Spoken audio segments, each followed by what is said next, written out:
Sejam bem-vindos. Eu estava aguardando uma pessoa que estava entrando aqui, já está conosco.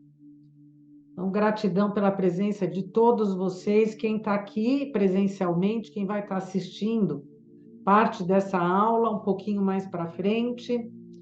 Todos que estiverem colocando a sua consciência nesse momento sagrado, abrindo esse espaço dentro do seu ser, numa época de final de ano, em que são muitos compromissos, muitas tarefas para serem realizadas. Copa do Mundo aqui no Brasil, que faz com que alguns dias, talvez, a existência dele se resume só a uma pequena parte, mas tudo vale quando está dentro da força da alegria. Então, esse é o momento, por algum motivo, a gente está passando por isso agora. E o principal, nós estamos vivenciando uma energia de alcançar alturas muito maior do que os limites que a nossa lógica fala ser viável, possível. Nós estamos no mês de considerar possível o impossível. E não só considerar, mas materializar. Não é à toa que a festa de Hanukkah se apresenta neste mês. E esse ano nós vamos ter a festa de Hanukkah durante o Natal, a festa das luzes esse ano, ela vai acontecer no mesmo dia do Natal, e o renascer das luzes dentro de cada um de nós é o renascer do amor dentro de cada um de nós. E se o amar ao próximo como a ti mesmo, assim, com exemplo do nosso Mestre Jesus, o amar ao próximo como a ti mesmo, como sendo a frase que traria de forma sintética toda a Torá, nós estamos entrando num momento em que tudo no universo, para quem tiver um interesse, com foco, quem tiver ligado e quiser seguir por essa vibração, tudo vai se apresentar para nós dentro dessa possibilidade, de trazer essa possibilidade cada vez mais perto. E trazer mais perto é fazer com que isso seja mais viável. Nessa semana, a leitura da porção Vayetse, que quer dizer e saiu. Nós estamos no mês de Kislev, onde nós temos as letras Samer e Gimel, sendo aqui um pano de fundo, o cenário, um cenário energético. E vamos trazer para uma linguagem bem prática o que isso traz de novidade para o meu ser pelo estudo da Cabala. Da mesma forma que eu posso ter uma terra, uma chácara, uma fazenda, eu ali começo a cultivar algum tipo de produto. Através das estações do ano, eu consigo entender, por exemplo, é que aqui nesse nosso país maravilhoso de fartura, eu não sou expert em agricultura, nem agronomia, mas eu penso que aqui no nosso país, o cultivo de alimentos é muito mais viável do que em outros locais, porque em outros locais existem estações do ano muito marcadas e com situações extremas acontecendo. E é lógico, toda a natureza, ela se apresenta em cada local de acordo com aquela possibilidade de tempo, de ambiente daquele local. Então, por exemplo, aqui no Brasil, onde não neva, não tem neve, é uma situação de, eu penso, de menos dificuldade para fazer o cultivo de certos alimentos. Durante o ano inteiro você tem mais possibilidade.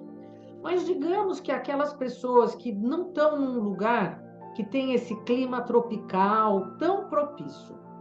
Às vezes tem lugares que são muito secos, então durante o dia é muito seco, de noite é muito frio.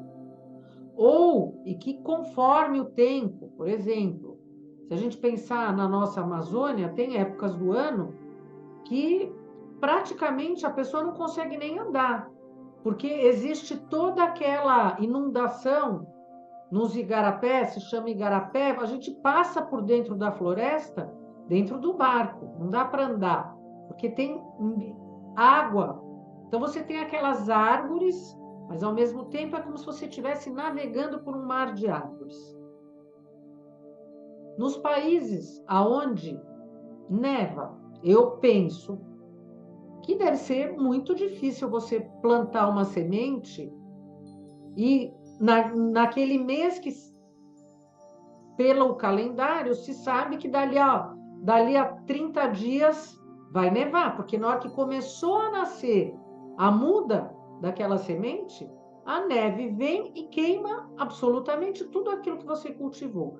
Então, o homem conseguiu entender a natureza, como funcionam os fluxos de cada ambiente para tirar o melhor proveito daquela situação e conseguir favorecer o seu objetivo, que no caso, eu estou usando aqui o exemplo do cultivo de um alimento. Quando a gente pensa no lado energético, e aqui na Cabala a gente fala toda vez que muda o mês, mudou energia. Toda vez que muda o mês, mudou energia. O que quer dizer? Como é que pode mudar a energia? Porque da mesma forma que existe esse fluxo que se repete, quando a gente olha para essa letra Samer, que ela faz esse círculo, e a gente fala Hatsamer, essa palavra Hag, ela está ligada a esse círculo, como todos os ciclos. Eu passo por um ciclo, eu passo por algo que é redondo.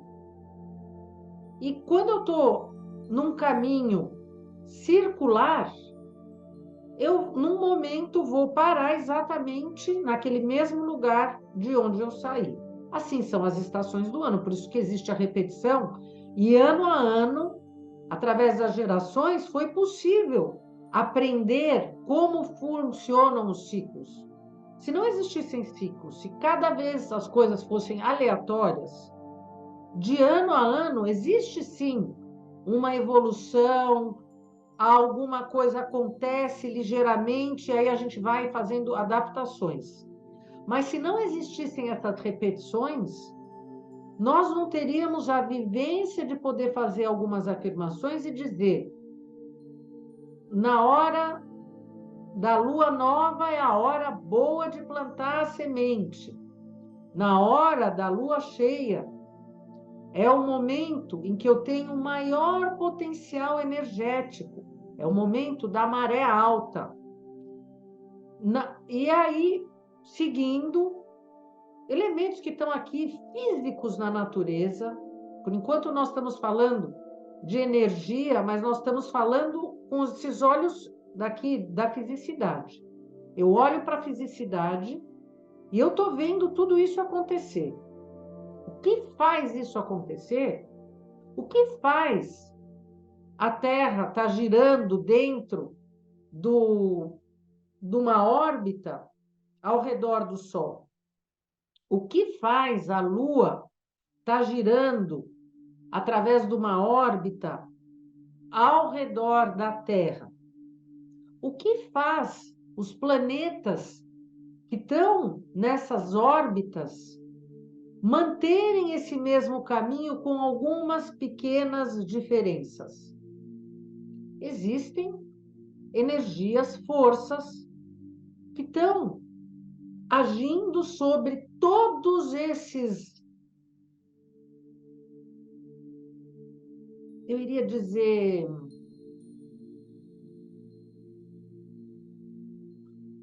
eu não posso dizer entidades físicas, mas sim, eu vou dizer, são entidades físicas que estão recebendo uma frequência energética que uma frequência mais forte, uma frequência mais fraca, algo que suga para o centro, algo que repele, e esse equilíbrio vai fazendo com que tudo aquilo vá se repetindo, repetindo, repetindo, repetindo. A astronomia hoje traz várias equações, vários cientistas conseguem abrir equações e explicar exatamente tudo isso que está acontecendo no céu a todo momento. Mas os nossos sábios,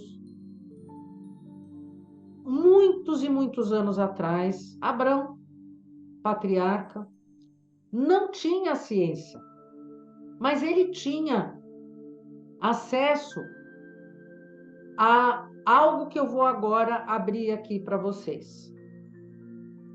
Vocês agora que já me conhecem, depois de 1 milhão de encontros, momentos maravilhosos, graças a Deus, conforme a gente vai conhecendo um ao outro, nós sabemos olhar para casa, para o rosto daquela pessoa que está ali na nossa frente, e a gente olha para o brilho do olho daquela pessoa que a gente já conhece, e a gente sabe que muitas vezes a pessoa pode até estar usando uma máscara, no sentido de ela está com um sorriso enorme, mas a gente olha para os olhos dela e pela expressão daqueles olhos a gente sabe, ai, ela está triste, eu já estou vendo que ela não está bem. Ou, olha, eu sei que ela está preocupada, eu já estou vendo que ela está com uma expressão de preocupação. É mais fácil a gente detectar isso nas pessoas que a gente já conhece, porque a gente está convivendo com elas, e através dessa convivência, nós percebemos padrões que estão sendo apresentados por aquela pessoa, e a gente já começa a fazer uma leitura mesmo sem as palavras. Os nossos sábios, por exemplo, Abrão patriarca, o que ele fez? O que foi possível para ele? Olhar para o céu e, através do céu, entender qual é o humor que está acontecendo por trás daquela fotografia. O que aquele céu está trazendo? Aquela expressão de uma foto que está sendo tirada naquele momento, que traz, por exemplo, uma energia de Júpiter. E o que está sendo manifestado naquele momento? E através de... Ele canalizou tudo isso, ele é o grande astrólogo, mas ele é o pai de todas as ciências. Porque se a ciência existe para trazer para a nossa fisicidade a explicação dos fenômenos naturais, por exemplo, a matemática, a física, a química, os fenômenos naturais existem antes da explicação.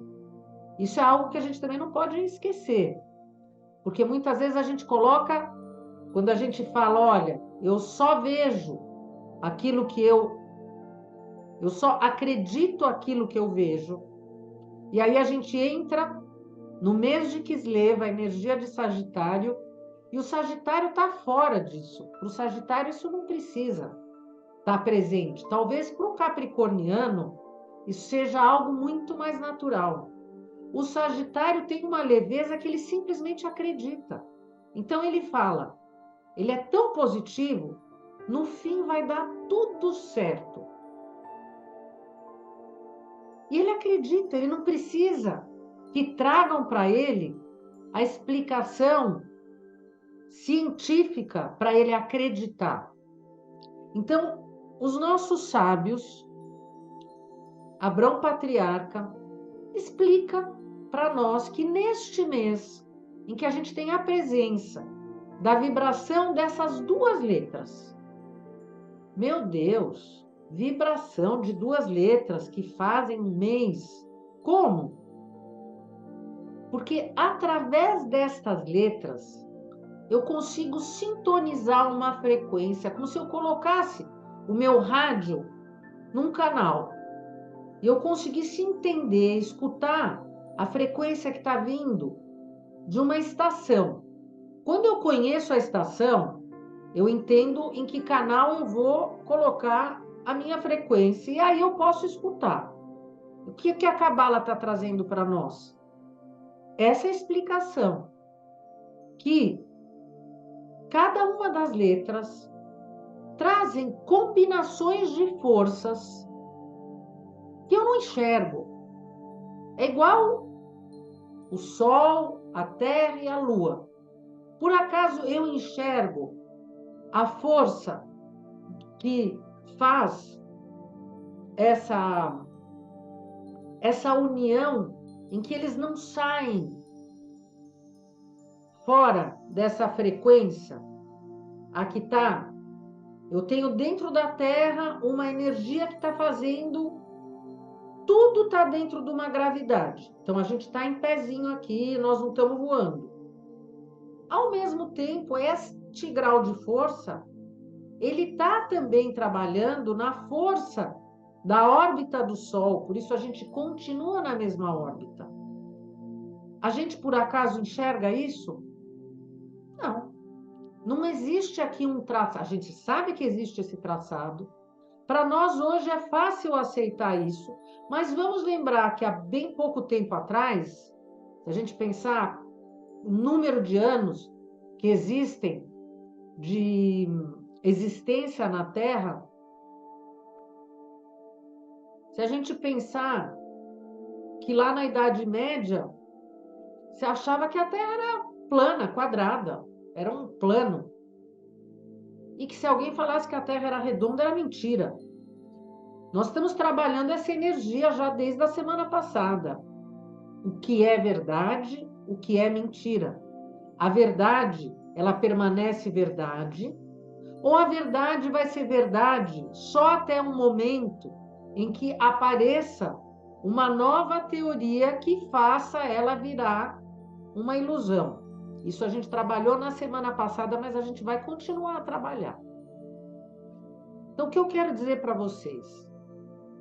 Neste mês, essa naturalidade de aceitar aquilo que eu não vejo é muito mais natural do que em outros momentos.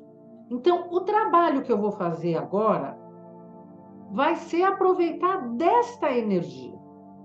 Lógico, eu vou continuar dentro do meu ser trabalhando todas as energias que existem dentro de mim. Mas vai existir algo muito mais favorável, que é eu me deixar ser levado por essa frequência, que a gente fala que é a frequência do milagre, porque este mês nós estamos ligados à energia divina. Nós estamos ligados a algo que está além dos nossos sentidos físicos. Porque quando a gente pensa na árvore da vida e a gente sabe que existem 3 sefirot superiores, e essas 3 sefirot superiores, se eu tivesse que trazer elas aqui para a fisicidade, é como se elas fossem algo que está ainda na minha consciência. Elas ainda não entraram na ação, elas ainda não foram materializadas. E qual que é a que está mais próxima da fisicidade, ainda num grau do pensamento? É Binah, a Sefira número 8.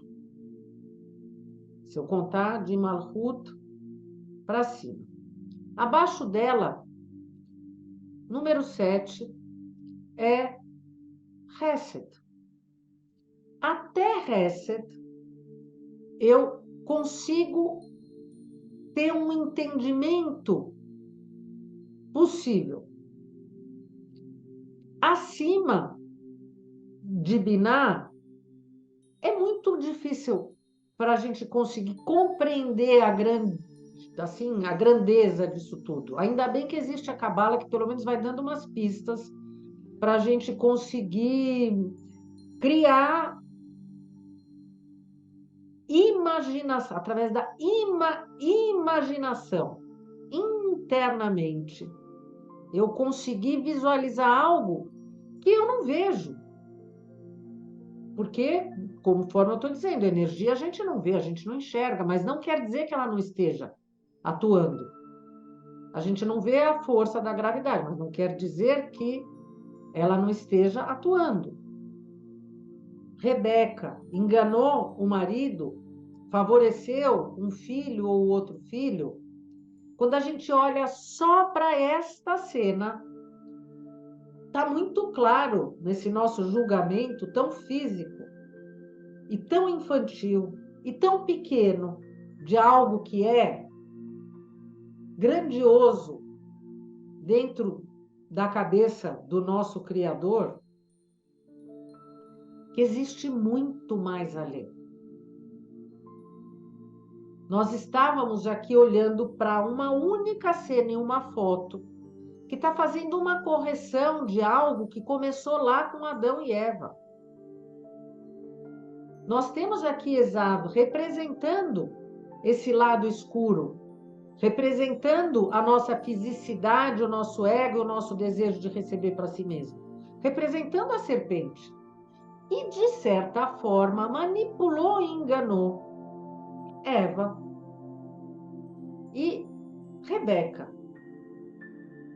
conseguindo realizar ações que estão muito além do conceito de um pai, de um filho, uma mãe, um outro filho preferido, mas uma alma que entende que aquela alma também está dentro dessa missão de correção e que, ao trazer a primogenitura para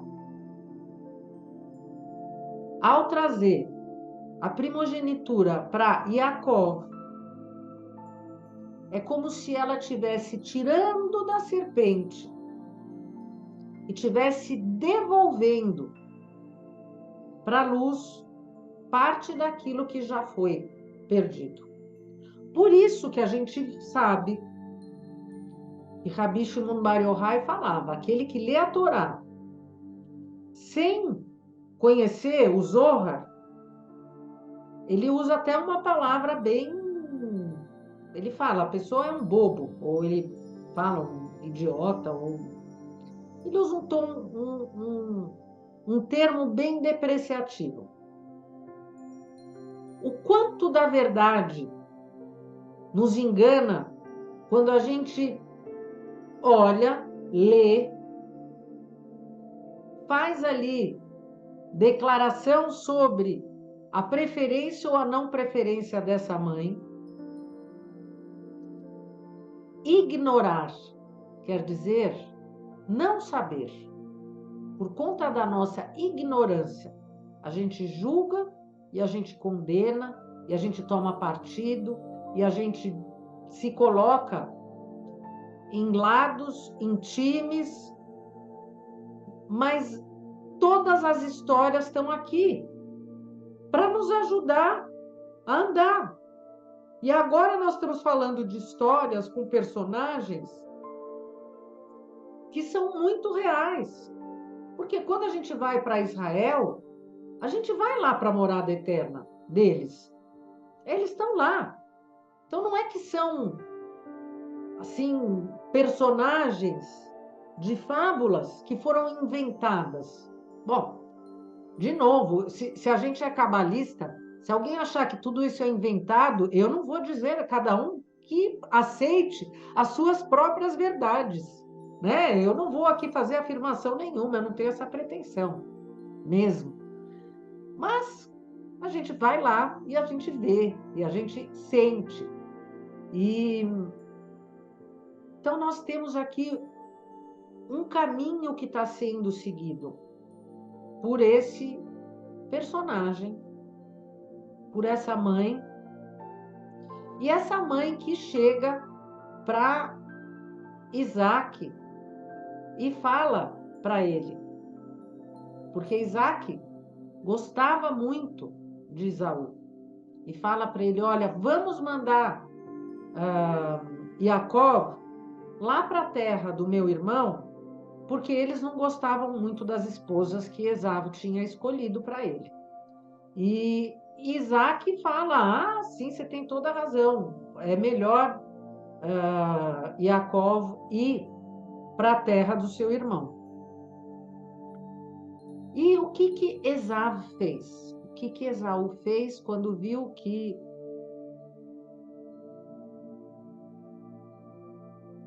Jacó saiu para ir para outra terra? Ele chega para o filho dele, para um dos filhos, que se chamava Elifaz, e ele fala: Elifaz, eu sou seu pai, e agora, o que eu gostaria? Olha como sempre o lado negativo traz uma quantidade de justificativas. Olha, Elifaz, você vai atrás dele, você mata ele, e se você mata ele, a gente recebe de volta a primogenitura e nós vamos ser herdeiros de absolutamente tudo e pronto, encerra logo esse assunto. E ele ele não pode desobedecer o pai, ele chega para a mãe e fala: olha, mãe, eu estou saindo porque eu vou ir atrás do meu tio. Eu estou muito incomodado, porque afinal eles tinham crescido, todos conviviam juntos naquele mesmo lugar. E a mãe de Elifaz, que seria a esposa, uma das, de Esaú, que amava o seu filho, fala para o filho: olha, meu filho, esse seu pai não presta. Ele está mandando você ir porque ele não quer desrespeitar o pai, mas não é isso. Ele não quer ele ter que ter o sangue do irmão nas mãos.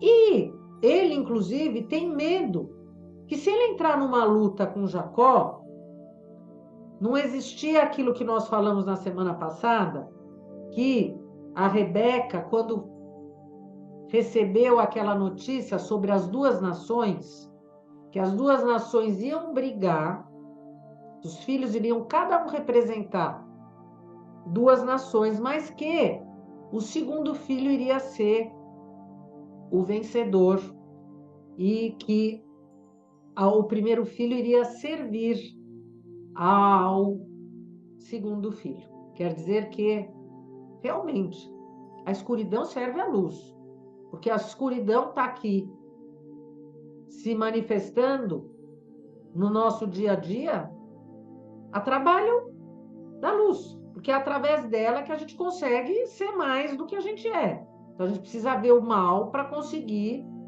exercer ações para manifestar o bem. Voltando. Esaú, então, ele pensa: eu não vou, se ele tem medo que se ele fosse lutar com Jacó, ele iria perder. E ele não quer perder. Então, ele manda o filho. Então, olha que pai bonzinho é esse. E a mãe fala: meu filho, você não deve ir. E aí ele vai atrás do tio. E o que acontece? Ele encontra o tio. E aí Jacó fala para ele, olha, ele fala, tio, o que o meu pai falou que eu tinha que acabar com você. E aí Jacó fala para ele, olha, não me mata. A gente sabe que um homem pobre, que não tem nenhuma posse, é igual a um homem morto, porque ele não tem o que fazer, ele não tem como agir. Então, você leva tudo que é meu, e é como se você tivesse me matado, e assim você não está desrespeitando o seu pai. Eles não vejam como é uma situação que de não desrespeitar o pai. E vamos lá que a Torá ainda não foi nem entregue no Monte Sinai, mas todos eles seguiam já essa Torá oral que já existiam. Já existiam essas palavras e esses preceitos.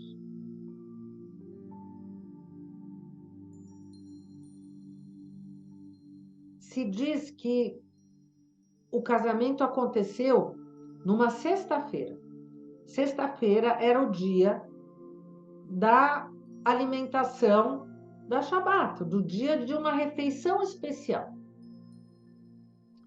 E Labão, sabendo que Jacó respeitava todos os preceitos, ele falou, bom, é Shabat, ele não vai acender vela nenhuma. Vamos entender que não tem luz. Então, acabou o casamento, vão os noivos para Rupá, para a tenda, eles estão indo no escuro. Quem está lá dentro da tenda, está dentro da tenda, no escuro, não tem luz. E aqui, tanto Raquel pode ter sido trocada de roupa assim que acabou a cerimônia e entra dentro da tenda Leia vestida com a roupa da Raquel. E Leia finge ser Raquel, sabendo que talvez teria um engano, porque todo mundo naquele lugar eram pessoas do mal, que um enganava o outro. Jacó e Raquel combinam uma palavra lá atrás. Olha, no dia vai ter uma senha para a gente ter certeza que nós não estamos sendo enganados. E o que acontece? Raquel fala para Leia, que também mais comentários. Um deles, que Raquel fala para Leia exatamente a senha, e ela fala a senha. E apesar dele achar, aí tem sábios que falam, mas se ela fala, como é que ele não reconheceu que a voz era da outra? E aí outros falam que a própria Raquel estava ali, e ela fala, a voz era a voz de Raquel com ela ali presente. E Raquel tinha aquela energia que a gente fala de Mishrut Nefesh, de você sair do seu eu a favor do outro, e ela pensa como a irmã ficaria humilhada e que ela não poderia fazer uma coisa dessas, que ela não poderia deixar a irmã. E ela aceita. E quando Yaakov, porque aí Yaakov, no dia seguinte, acorda e olha, e ele vê essas... Ele tem que tirar a satisfação. Primeiro, ele acorda e vê que é Leia. Aí ele chega, ele poderia aqui ter duas atitudes. Uma, entrar na maior discussão, na maior guerra, na maior briga e falar, olha, eu não quero mais, eu não foi essa aqui, não foi esse meu combinado, pega aqui. Só que ele já passou a noite com ela. Eu não quero mais. Ele já passou a noite com ela. Então, ele chega para Leia e fala, Leia, como é que você se pôs a esse papel? E ela responde para ele, Foi você que me ensinou que eu poderia estar fazendo isso. Porque para alcançar a bênção da primogenitura, você também fez uma ação para conseguir o bem. Você também fez uma ação de criar um engano. E mais do que isso, afinal, você não comprou a primogenitura do seu irmão Esaú? Você agora não é o primogênito, você não tem a bênção da primogenitura? Então, eu não enganei ninguém. Eu sou a mais velha, eu tenho que estar casada com o mais velho. E ele escuta, e ele poderia, nesse momento, ele tem essa visão de que se as coisas acontecem dessa forma, é a aceitação. Hashem fez com que tudo acontecesse dessa forma. Isso precisava acontecer dessa forma. Eu não vou devolver Léa. Ele poderia ter ficado por aqui, na realidade. Ele não precisaria ainda ter ido se casar novamente com a Raquel. Porque, pela Torá, poderia ter outras esposas, mas não poderia casar um homem com duas irmãs. E ele estaria casando com Raquel, fazendo algo contrário ao preceito. Ele vai falar com Labão e Labão fala para ele, olha, aqui é diferente, aqui só se casa primeiro a mais velha e segundo a mais nova. E ele fala, então, mas eu vou querer casar com a Raquel. E ele vai com a Raquel. E ele fala para Raquel, Raquel, como é que você me enganou? Porque eu estou entendendo aqui, a Léia tem motivo, o Labão tem motivo, seu pai tem motivo. E você, qual é o seu motivo? E ela fala que ela não poderia deixar a irmã. Ela não poderia deixar a irmã mais velha e ela ir na frente. Ela não poderia se colocar na frente da irmã. Porque o que a Torá fala? Que o casamento entre as duas irmãs se amam.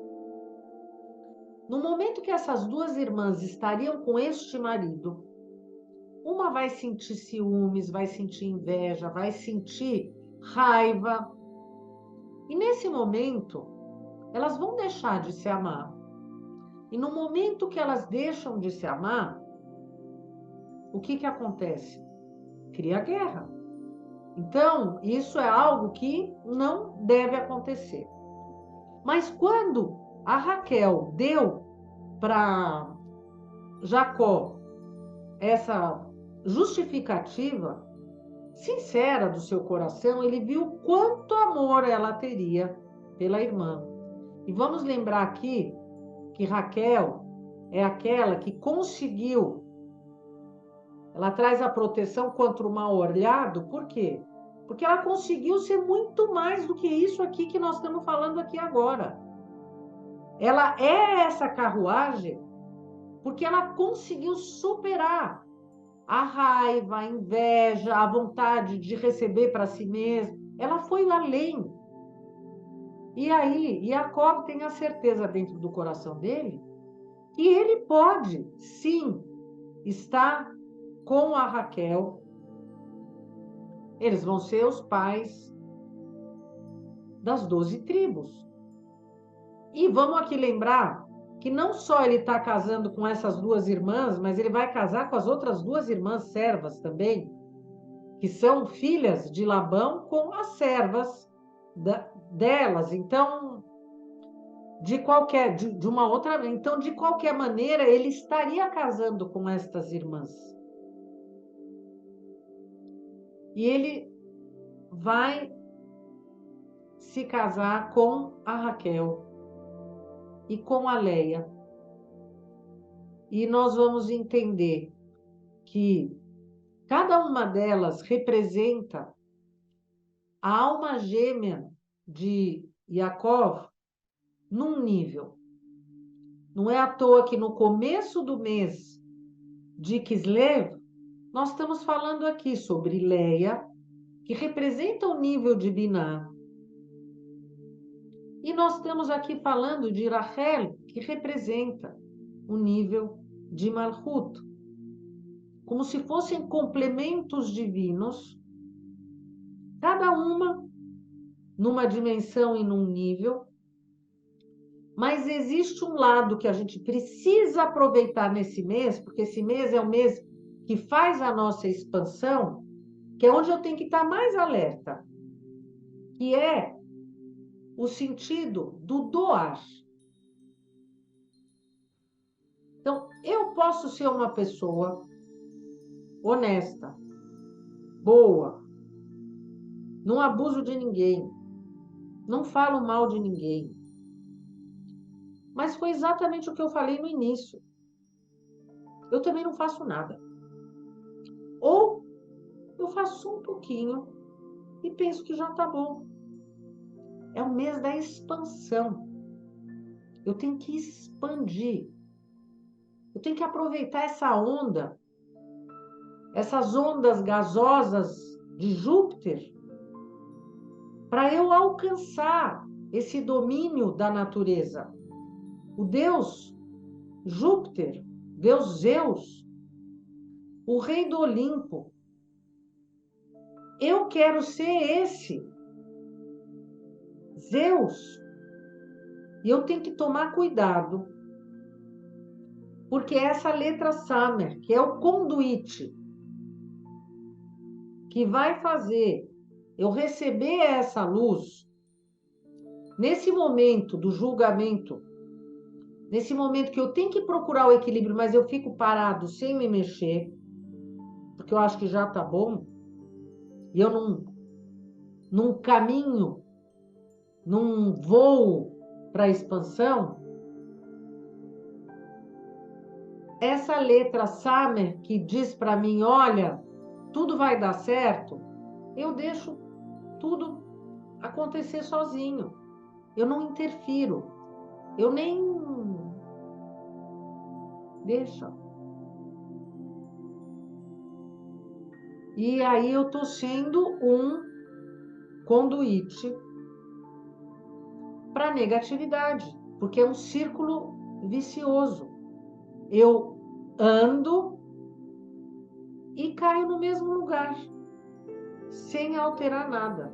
Eu não fiz nada errado, mas eu também não fiz nada mais certo. Yaakov teve que ir enfrentar só pessoas do mal. Yaakov poderia ter ficado lá na Yeshiva de Shem e Ever, fazendo estudo e meditação. Ele não precisava ir se encontrar com aquele time dos enganadores, dos mau caráter. Mas ele precisou ir encontrar. Então, não é que eu vou evitar de estar no lugar que me coloca num dilema, que me coloca à prova. Eu preciso estar no lugar que me coloca à prova. Porque estando à prova, eu entendo o que eu posso manifestar ou não. Eu me coloco à prova e eu vejo o que me desafia. E eu consigo perceber aonde está não só a minha fraqueza, mas mais do que isso, aonde está a minha força. E quando eu percebo que a minha força é muito maior do que aquela que eu imaginava, eu tô não no círculo, eu tô na espiral que vai subindo, subindo, subindo, subindo, que vai lembrar aquela escada, a escada de Jacó, que é aquele sonho que ele viu os anjos subindo e descendo. Nós temos nessa semana uma energia enorme de balanço e de equilíbrio.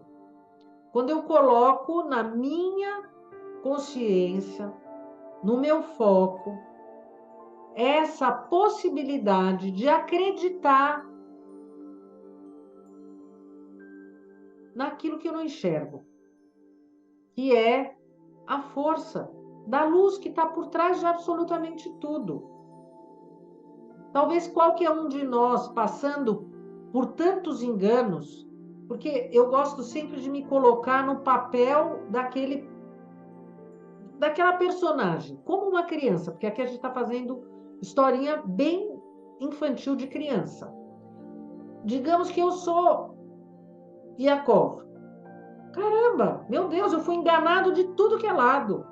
Eu fui enganado pelo sogro, eu fui enganado pela minha mulher amada, eu fui enganado pela irmã da mulher amada, que eu nem sabia que ela existia, ainda aceitei ela. E eu ainda vou ter que trabalhar mais 7 anos, de novo. E eu estou dizendo, vale a pena. E está tudo bem. É assim que tem que ser. E é muito melhor. Por quê? A gente já sabe o fim da história. Quando ele sair de lá, ele chegou com a roupa do corpo. Ele vai sair de lá com 4 esposas,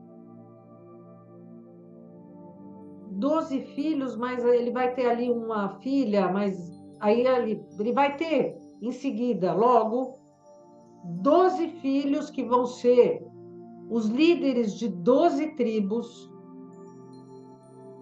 Ele vai sair de lá cheio de posses. E ele vai acabar, num momento mais para frente, em Marpelá, junto com toda a sua família. Esaú vai estar em Marpelá, mas somente a sua cabeça. O seu corpo vai estar fora.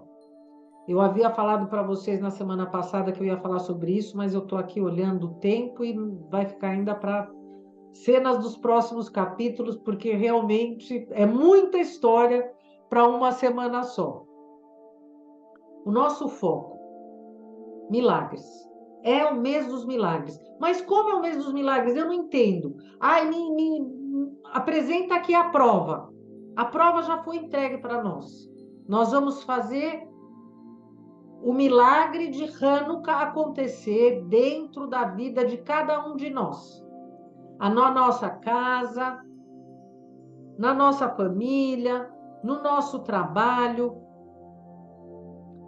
Eu estou aqui já, exatamente, eu estou aqui já organizando de fazer no YouTube ao vivo o acendimento todos os dias, lives curtas. Eu só preciso entender muito bem como é que vai ser a minha rotina de horários para a gente poder ter um horário fixo. E nós vamos acender essas velas juntos. Esse ano nós vamos acender, inclusive, no Natal, no dia 24, no dia 25. São muitas possibilidades de fazer a luz se manifestar. Basta ser esse Sagitário que acredita na força desse arco-íris, do diferente, mas que está tudo junto em paralelo.